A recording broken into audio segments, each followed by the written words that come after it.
바로 호머 헐버트 박사인데요. 우리나라 최초의 국립 학원 어딜까요? 육영학원이라고 해서 우리나라 최초로 외국인 선교사들을 선생님으로 모셔서 만든 국립학원이에요. 여기에 교사로 우리나라에 오십니다. 미국인이에요. 호머 헐버트요. 딱 보니까 조선인들이 너무 약간 세상을 잘 몰라요. 그래서 뭐 하냐? 우리나라 최초의 서양식, 근대식 지리서 백과사전을 만들어요. 지구는 이렇게 생겼고 유럽에는 이런 나라가 있고 미국은 이렇게 생겼고 밑에 멕시코가 있고 뭐 이런 식으로 이거를 선비와 일반 평민들도 모두 알아야 되는 책이다 해서 사민필지라고 이름을 줘요. 선비 사자, 백성 민자, 반드시 필자, 알아야 되는 사민필지.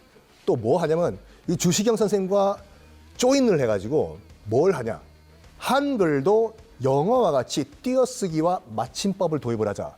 해서 우리가 지금 알고 있는 이 띄어쓰기랑 맞춤법 주시경 선생님과 함께 하신 분도 호머 헐버트 박사예요.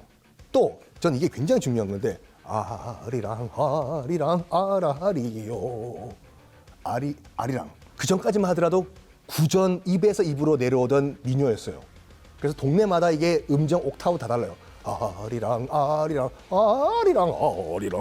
이거를 안 되겠다 해서 처음으로 콩나물 대가리 있죠.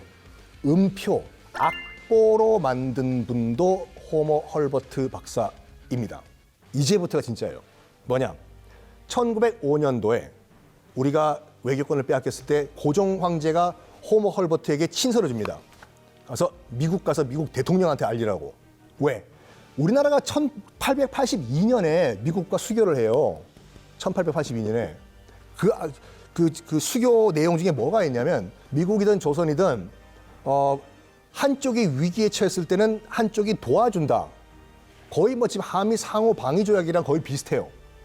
그렇게 들어있었어요. 그래서 호머 헐버트 박사는 고종의 친서를 들고 워싱턴에 가요. 대통령이 안 만나주네. 미국 대통령이. 왜? 1905년 7월 달에 가스라 테프트 조약이라고 해가지고 일본과 미국이 비밀 조약을 이미 맺었던 상태였어요. 뭐냐? 일본은 한반도의 지배를 하고 이걸 미국이 오케이하고 미국은 필리핀을 지배한다. 이걸 또 일본이 오케이한다. 서로 땅 따먹기, 나누기 비밀 조약을 체결해놓은 상태예요. 그런데 진짜 눈치도 없는 호머 헐버트가 와가지고 미국 좀 우리 조선 좀 도와달라고 하니까 만나주겠습니까? 안 만나줘요. 그리고 나중에 을사늑약이 체결됐다는 소식을 듣고 호머 헐버트가 격분납니다. 문명국인 줄 알았던 내 조국 미합중국이 이렇게 양아치 국가에 있냐라고. 두 번째가 뭐냐면 1907년도 아까 이준희 열사 등등 헤이그 밀사들이 갔잖아요. 이거 다 누가 어레인지 해주는지 아십니까? 뭐 기차표도 끊고 뭐 해야 될 거 아니에요.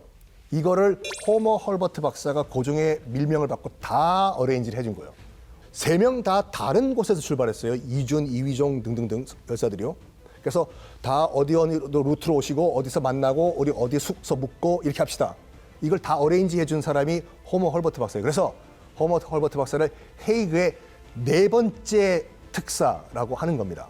하여간 호머 헐버트 박사는 뭐 강제 추방당하시피 해가지고 이제 미국으로 돌아갔어요. 그런 다음에 미국에서 우리나라가 해방됐다는 소식도 듣고 1948년도 8월 15일에 이제 대한민국 정부가 수립됐다는 소식을 듣고 해가지고 1949년도에 한국에 배를 타고 오십니다. 20일이 넘는 여정이었어요. 그러다가 돌아가실 수도 있다 하니까 호머 헐버트 박사가 무슨 말을 했냐면 웨스트민스터 사원에 묻힐 바에는 난 한국 땅에 묻히고 싶다. 해서 한국에 도착을 해요. 너무 이 여독이 심하셨는지 도착하시고 일주일 만에 돌아가십니다. 서울에서요. 그리고 아까 말씀드린 같이 양화진 외국인 선교 묘역에 묻히시는데 묘비가 앞에 있어요. 지금도요. 근데 원래는 이승만 대통령이 호머 헐버트 박사의 묘라고 묘비명을 써야 되는데 어떻게 된 이유인지 안 써요. 그래서 그냥 빈 돌 상태였어요, 이게요. 물론 여러 가지 설이 있습니다. 그냥 스포트라이트를 저쪽에서 받는 거가 미웠다라는 얘기도 있고 안 그러면 바로 한국전쟁이 터지기 때문에 그 정신이 없어가지고 못 썼다는 얘기도 있는데 그러다가 이걸 누가 썼는지 아십니까? 김대중 전 대통령이 그 수많은 세월을 거쳐가지고 그때서야 처음으로 호머 헐버트 박사의 묘 묘비라고 묘비명을 씁니다.